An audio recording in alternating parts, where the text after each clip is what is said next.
Antivirus trigger things too delicately sometimes, and they say, hey, this is a threat, when it's not really a threat. It's just something that looks suspicious, but it's not suspicious. And that's why something like behavior analysis, which is part of the EDR, which I'm showing right now, is going to really help you with. So an EDR, endpoint detection and response, is really going to help you with advanced threat detection. Okay, we rely on AI, machine learning, behavioral analysis. So I will give you an example. If I sent you a Word document and you had an EDR technology installed, okay, and you opened up that Word document, you expected it from me, okay, so I just sent you a Word document, and that Word document had some information that you was looking for. But in the back end, that Word document had a script that was running on PowerShell. Now, can you identify when a script is running? Because I can't most of the times, unless I have maybe Task Manager running and looking at particular processes, okay? And even then, that's so difficult to find. So what an EDR will do is know the 10 to 12 things that a Word document can and can't do. And as soon as something steps out of those 10 to 12 things, it's no longer a Word document, it's going to be treated as malware. And that EDR technology can be able to go ahead and kill, quarantine, it can remediate, and it can even roll back if needed, depending on the EDR technology that you use, okay? With that, you have more control, because now I can go ahead and isolate the machine if I wanted to as well, which is so attractive if, let's say, there's a live attack. I know without going ahead and possibly spreading with lateral movement, etc., I can go ahead and completely isolate that machine.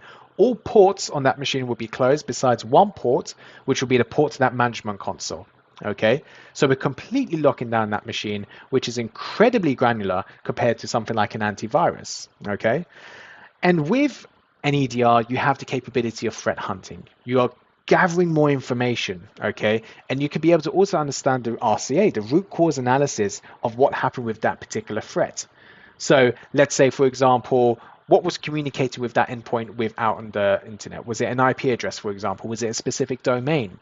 Was it another device? All of that information I could be able to see from my explore page or the threat page or whatever I'm using from that case. Okay, so I'm very heavily using Sentinel-1, so I know I could be able to look at the explore page and have a look at a spider diagram of what my endpoint has touched. Okay, there's also add-on features that you can use. You could be able to see what else has my other device touched as well, a particular IP address, etc. Okay. With that, you also have more capabilities of integrations. So a SIEM solution, security information and event management. That's something where we can go ahead and start ingesting logs from multiple locations, your endpoints, your clouds, your local area network.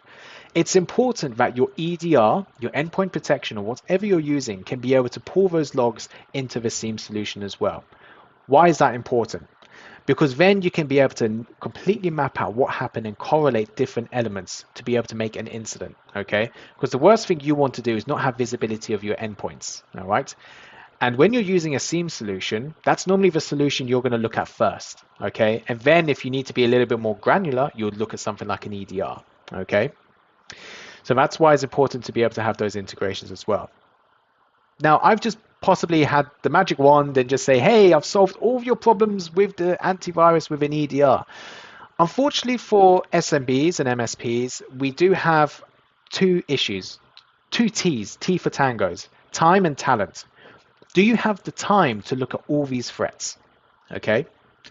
And with that, do you also have the talent to look at all these threats? You may have the time, but do you have the skills, the qualifications to be able to look at all these threats and actually understand, is this a false positive? Is this a true positive? And if I allow that to go into my network, did I just allow a threat? Did I just allow a breach to happen? It's a very scary thought. So that's why a lot of MSPs and SMBs rely on a managed service, a managed detection and response. And that's going to allow 24/7 monitoring and response capabilities. I'm going to allow a SOC team to go ahead and monitor my solution, my endpoints, continuously. And the formula I have is MDR equals EDR plus SOC. Okay, combining those two gives you a layered approach. A SOC team 24/7, irrespective of what time that threat happens. If it's 1 o'clock, you're going to have a response capability. You're going to have someone monitor that, respond, and report. okay? And of course, if it's a P1 and we see a live attack and possibly lateral movement, then we'll go ahead and contact the MSP from there and work with them, okay? But the whole idea and design of the MDR is to go ahead and minimize alerts, minimize noise, all right?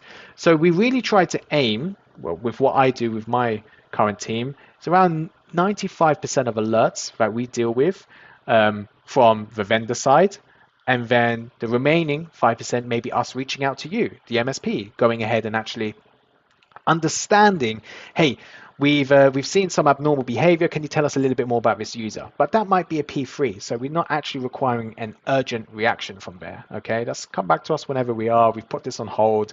It's not something that we need immediate attention on. Okay, so again, it's that continuous monitoring, that response capabilities. All right. You're going to also have expertise and threat intelligence. As I mentioned, you're going to have a team that's continuously monitoring with the correct qualifications, okay? If they see something, they're going to also apply their own threat intelligence with that as well, okay? They may have seen something 2 days ago with another organization, but they're seeing the exact same thing with you, all right?